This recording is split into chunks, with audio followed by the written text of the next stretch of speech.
Mirella. I just want to share my story today, not because it's easy to tell, but because it's real. And maybe it can help remind someone that even in the darkest times, hope can grow. I was just 4 years old when my father had to move back to Mexico.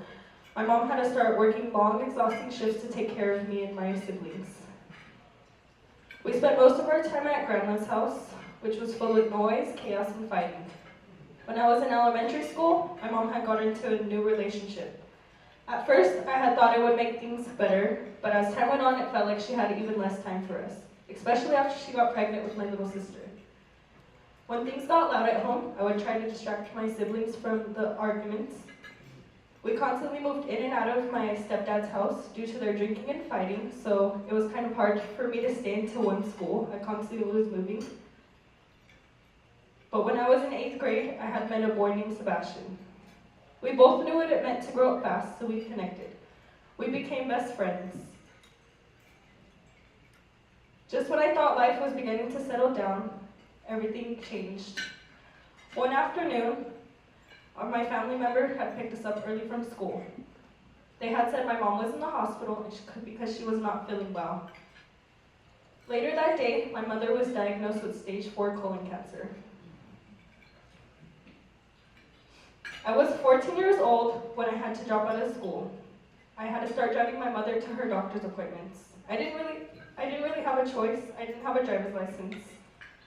I also started taking care of my siblings more to try to hold everything together for her. Even from Mexico, my dad was my lifeline. He was my best friend. But on August 11th, 2020, everything stopped. He was murdered. We couldn't attend his funeral in person. We had to attend it through FaceTime. We couldn't even say goodbye in person. Just a few months later, we had lost my grandmother. It felt like my whole world was falling apart.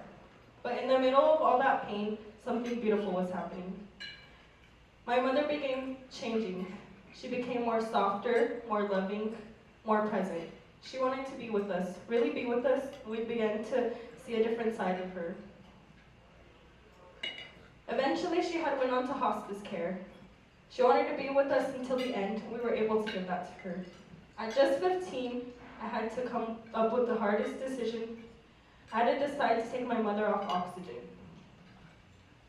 After she had passed, everything shifted.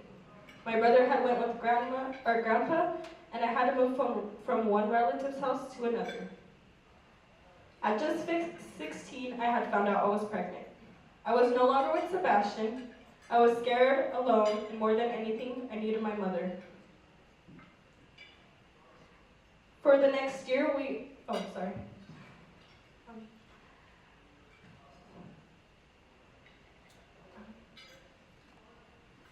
just a few months later, my cousin had offered to let me stay with her.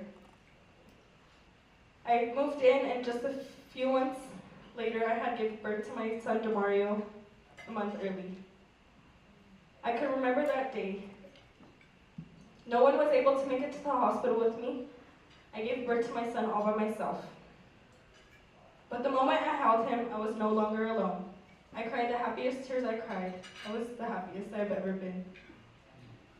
For the next year, we moved place to place until I saw an ad for Hope House, and that decision changed everything. It looked too good to be true, but I had applied anyway. When I came to Hope House for orientation, I felt something I hadn't felt in a long time. I felt welcomed, seen, and safe. I also had applied to the residential program. Once I moved in, I gained my driver's license and my high school diploma, something I'll never forget. Just 6 months later, I had moved out to help my sister.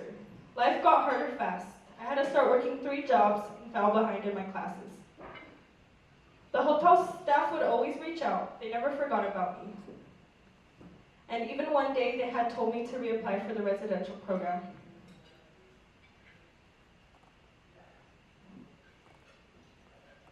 Now, me and Demario are thriving. He calls Hope House home.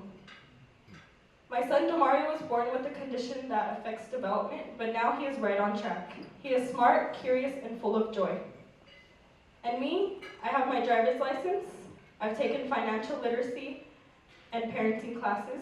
I am paying off debt and saving for a car. I found a church I love, and my faith is stronger than ever, and I'm also starting college soon. Hope House gave me more than a roof over my head.